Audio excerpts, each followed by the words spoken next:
Some of you, there is no soul that is recorded to your name yet, and you are over 20 years. No single soul is connected to your name. And the Bible says, them that win souls are wise. They will shine like the firmament.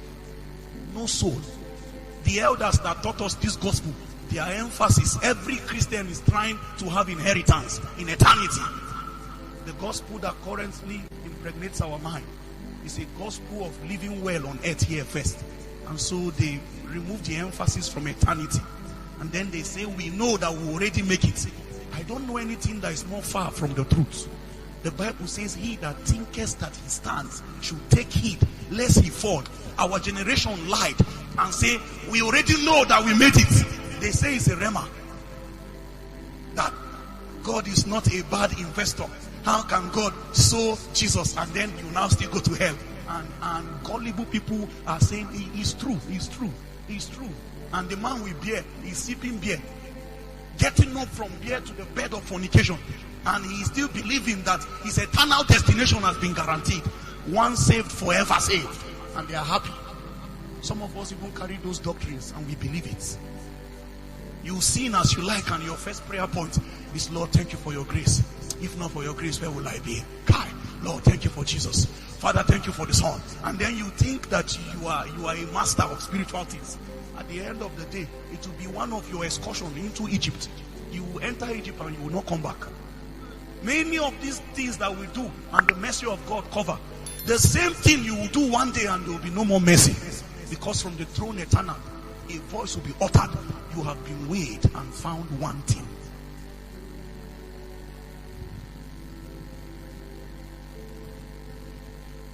Eternity is more fiery now than before, but it is more silent now than before. They don't talk about it again, but it is now that the criteria to secure a slot in the celestial city is harder, yet they don't discuss it. Broad is the way that leads to damnation. Narrow is the way that leads to life, yet they don't still talk about the narrow path. Everything is about the broad path, the increase of your substance, that you are prospering. And then we even dare to rate God by the results around our life.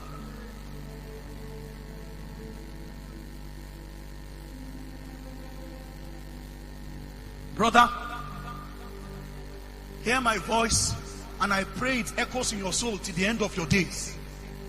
Whether hands join hands, the standard of God will not change. God can never reduce the standard, no matter how the world becomes. If you watch Hollywood movies lately, you will see that extramarital affairs, sex outside marriage, is no longer a challenge in the Western culture.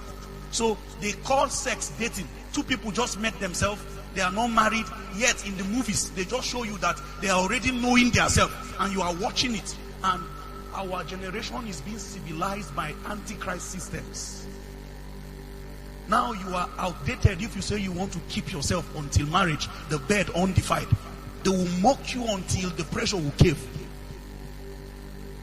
They give you strange names, Mama Jesus, Sister Mary, and it is a system trying to make sure that it will be hard to find a man in a generation who would ascend the hill of the Lord, who will climb these holy mountains. The criteria will never change. He that has a clean hands and a pure heart. And so the alarm is sounding on the mount for several years now. He says, blow the trumpet in Zion. That's Mount Zion. Sound an alarm in my holy mountain. They have sounded the alarm. The cry for revival is in the airways. A cry, a groaning in creation. We can see a need for power and life to enter the earth. But the channels were contaminated. Some of us were discerned from birth. They didn't even let you grow. They came for you very early and changed you hand and foot. From childhood, they make sure somebody came to the house to visit, and the person introduced you to a habit that will keep you glued till you die. Some of you from primary school, they already package an agent that will introduce something to your life, that it will become a strong besetting sin, that the cord of that sin will not be easily broken, that the more you struggle, the more the rope becomes tighter in your life, so that in your heart will be a desire to serve God, but in your members you will not find the ability to domesticate your will. and it becomes the predicament of generation. And in every generation, I continue to reiterate this. There is a quorum of manifestation from the side of light that if we don't have, darkness will reign. In the generation of Archbishop Benson Idahosa, Jesus was Lord. Generation of Daddy W.F. Kumuyi, Jesus was Lord. I want to ask you a question. In their generation, they announced camp meeting in the bush, and people will go in millions to bush to go and gather. Our generation have AC, air conditioned, lights, and food, and yet people cannot congregate for God again. Do you think Jesus is Lord in your generation? Why do we deceive ourselves? The passion that they arrested their time with, that thing has been missing. We don't have it in our time. Men are not interested in God again. And it is because those who speak for God in our generation that are supposed to manifest, they have not shown up yet. So the alarm is still blowing on top of Mount Zion. It's like an alarm for parade, and the alarm is blowing. And the military men sent into time who are supposed to manifest, they are glued in different adventures of the flesh.